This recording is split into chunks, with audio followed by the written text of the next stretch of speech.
চালাচ্ছে। তদন্ত আরজিকর কাণ্ডের দুর্নীতির, তদন্ত আরজিকর কাণ্ডে চিকিৎসক ধর্ষণ খুনে গতকাল আপনারা জানেন ইডি 12টি জায়গায় একযোগে তল্লাশি চালায়। অভিযুক্ত সন্দীপ ঘোষের আলিশান বাংলো, দুটি ফ্ল্যাট, সরকারি স্টিকার লাগানো এসইউভি গাড়ি, বিপুল সম্পত্তির হদিশ মিলেছে। আর এখানে বড় ধাক্কা খেয়েছেন সন্দীপ ঘোষ গতকাল সুপ্রিম কোর্টে। সেখানে সন্দীপ ঘোষের আর্জি খারিজ হয়ে গেছে। আরজিকর কাণ্ডের ঘটনার সঙ্গে, চিকিৎসক ধর্ষণ খুনের ঘটনার সঙ্গে দুর্নীতির কোনো যোগ আছে কিনা খতিয়ে দেখবে সিবিআই। অন্যদিকে সাসপেন্ড করা হয়েছে অভিক এবং বিরূপাক্ষ বিশ্বাসকে।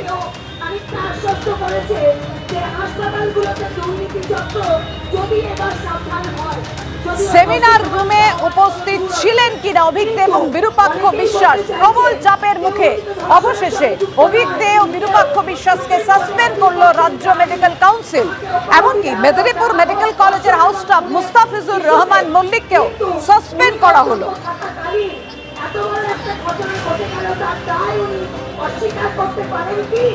সকালে শুনলাম আমি আজকে যে মেডিকেল কাউন্সিল থেকে করেছে, সাসপেন্ড করেছে। তো ঠিক আছে, আমি যা যা করা করছি, ঠিক আছে, তার বেশি কিছুই না। না, আমি কোনো মন্তব্য করবো না এই ব্যাপারে। না, মন্তব্য আমি সংবাদ থেকে জানতে পেরেছি। ঠিক আছে, এই হলো বিষয়। না না না, নেমপ্লেট সরিয়ে দেবো, নেমপ্লেট, ঠিক আছে। অর্থাৎ তিনি কোনো মন্তব্য করতে রাজি নন, কিন্তু তিনি জানতে পেরেছেন নেমপ্লেটও সরিয়ে দেবেন। বিরূপাক্ষ বিশ্বাস ঘটনার দিন হাসপাতালে ছিলেন বলে অভিযোগ, যদিও তিনি নিজে সেটা মানতে চাননি। হাসপাতালে সেমিনার রুমে ছিলেন কিনা তিনি সেটা নিজে মানতে চাননি। কিন্তু আপনাদের জানিয়ে রাখি, এই আরজিকর মেডিকেলে অভিজ্ঞও ছিলেন চিকিৎসক দেহ উদ্ধারের দিন, যেটা ইন্ডিয়ান মেডিকেল অ্যাসোসিয়েশনের রাজ্য শাখার তরফে জানানো হয়। মেডিকেল কাউন্সিলের পিনাল ও এথিক্স কমিটির সদস্য ছিলেন বিরূপাক্ষ বিশ্বাস। রাজ্য মেডিকেল কাউন্সিলের গুরুত্বপূর্ণ পদে ছিলেন অভিজ্ঞ।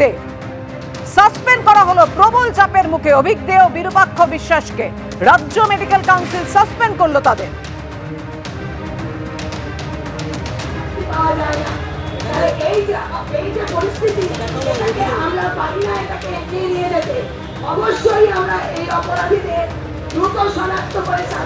এর পাশাপাশি আপনাদের জানাবো, শোকজ করা হয়েছে আরজিকর মেডিকেলের প্রাক্তন অধ্যক্ষ সন্দীপ ঘোষকেও। সন্দীপ ঘোষের বিরুদ্ধে ওঠা অভিযোগে 3 দিনের মধ্যে জবাব তলব করা হয়েছে।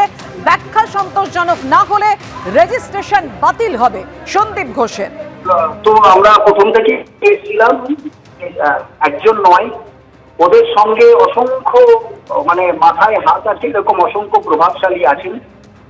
এবং আমরা এটাও চেয়েছিলাম যে সবাই যাতে প্রত্যেকটি মানুষ, কেউ যাতে বাদ না যায়, যারা এই ঘটনার সঙ্গে প্রত্যক্ষ এবং পরোক্ষভাবে জড়িত, তারা যেন বিচারের আওতায় আসে এবং তারা যেন যথাযোগ্য শাস্তি পায়।